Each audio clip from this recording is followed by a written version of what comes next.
I'm like, this is. Oh, good evening.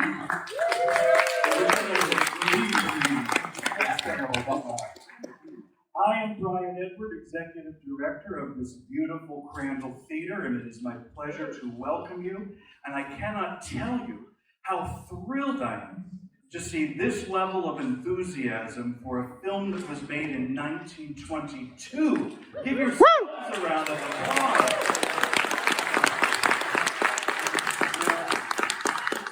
This may be a little tacky. May I take a photo? Yeah! Now listen, if you're a little photo shy, I understand. I respect that. Maybe just put your head down, or better yet, hide your face. Like you're seeing something horrible on the screen and you want to. And the rest of you, put your hands up, make it look like you're having a wonderful time. Up for this. This is spectacular. And let me tell you why it's so important that you're here tonight. I know that there are a lot of theaters that have done events like this, live music accompaniment with silent film. But I believe that this is the Crandall Theater's first event like this in well over a decade. And this is proof to us that there is an audience for that here. So we will be doing this again, and I hope to see you there. But not only will you be enjoying a spectacular film from the silent era this evening, but it is not only accompanied by live theater organ, but by one of this country's premier silent film accompanists. Please welcome Ben Modell. Thank you. Thank you very much. Thank you so much. So good to see you this evening. I'm so glad to be here at the Crandall Theater. I've been hearing about this place for many years, and I've had a couple of near misses with trying to make something happen. I'm so glad to be here for this evening's program. You know, they've had the pumpkin spice lattes and Halloween decorations in CVS for a few weeks now, but really Halloween season doesn't really officially start until Noferatu makes an appearance. Yeah! And this is my first Noferatu show of the month. My name is Ben Modell. I'm a silent film accompanist. I create and perform live musical accompaniments to silent films, movies made before 1930. This is what I do for a living. You're at my real job. And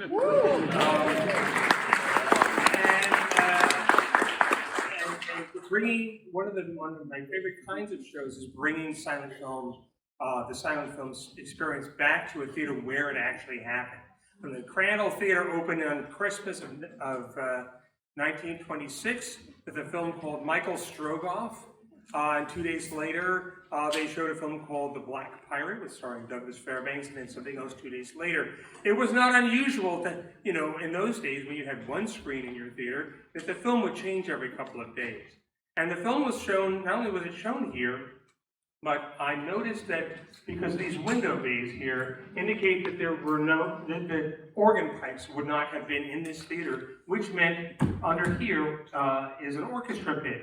So when this theater was planned and built, they knew that there would be work for musicians. So I would imagine it would have been an orchestra, not a solo piano, which is what a lot of people think of when they think of silent movies. There was an orchestra playing 6, 7 days a week, 4, 5, 6 shows a day. There was always work for musicians. So that meant it also created employment for those musicians around the area. So film was always shown with live musical accompaniment. From pretty much, film began in 1895 and it really became taken seriously as an entertainment medium in the early 19-teens. And in the mid-teens, an instrument called the theater pipe organ was invented and created specifically for motion picture accompaniment. And it meant that you would have an organ that tried to sound like an orchestra,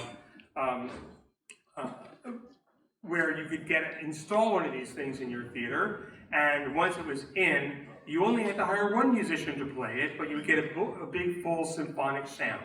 And these instruments were often referred to as unit orchestras, or they're also known as a theater organ. They tried to sound like instruments because it was wind going through pipes made out of metal and wood, and got as close as it could the way the analog synths of the 1960s and 70s did.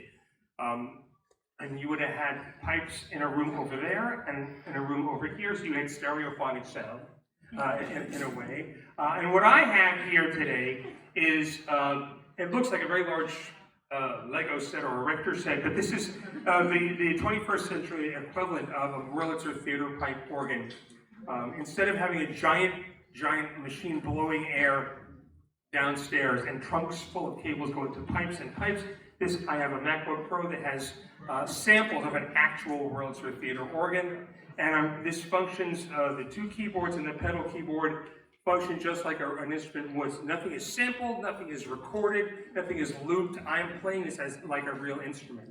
So I will be creating the score during the show. I've been playing for this film since I was in film school. I know it well, but I also have a cheat sheet here because there's a lot of surprises, and I need to know when they are coming, so I don't get behind them.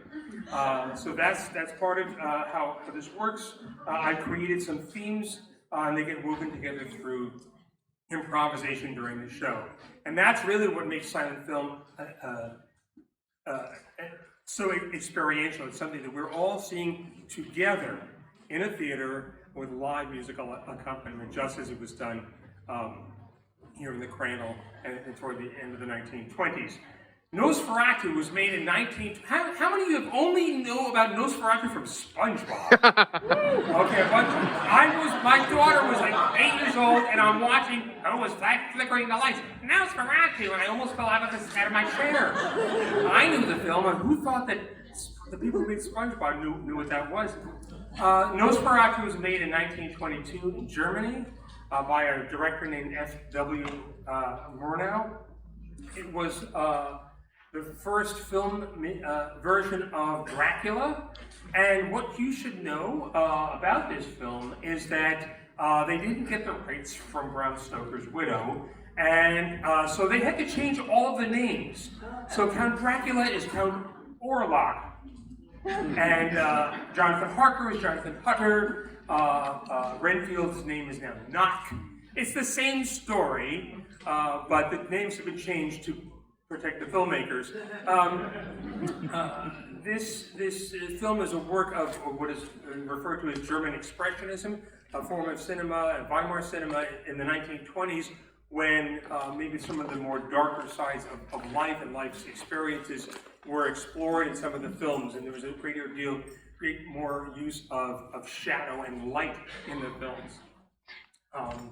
The film was shown in the United States and it has been available initially in 16mm prints and now in this beautiful restoration that we're going to see tonight, and it's very well known. What makes this different from most of the other tellings of the Dracula story is that instead of being a very dapper and dashing, handsome vampire, Nosferatu is not, it's a little more menacing, and that was a big change when they went to make, the film version with Bela Lugosi in 1931. But this is the original telling of the story, and I think one of the reasons it still holds up so well, oddly enough, is that it is a silent film, and it's much easier to surprise you if you don't know when something is coming, because it's not making any sound. Things will suddenly happen or appear or change and that sort of thing, and there's no way to warn you. It just happens. And because we are watching the film, putting together the pieces in our imagination and absorbing the music, this is a very special kind of thing that happens, and I think that because you're in kind of a trance dream state, the film resonates as much as any picture that it might be made today does. And I'm so glad you're here to find out how that works. I just want to thank Brian and Greg and Dawn and Craig and everybody on staff here at the Crandall Theater, and especially to all of you who've come out here to see the film tonight. So let's turn back the clocks a little bit, and now let's enjoy from 1922. Here is Nosferatu.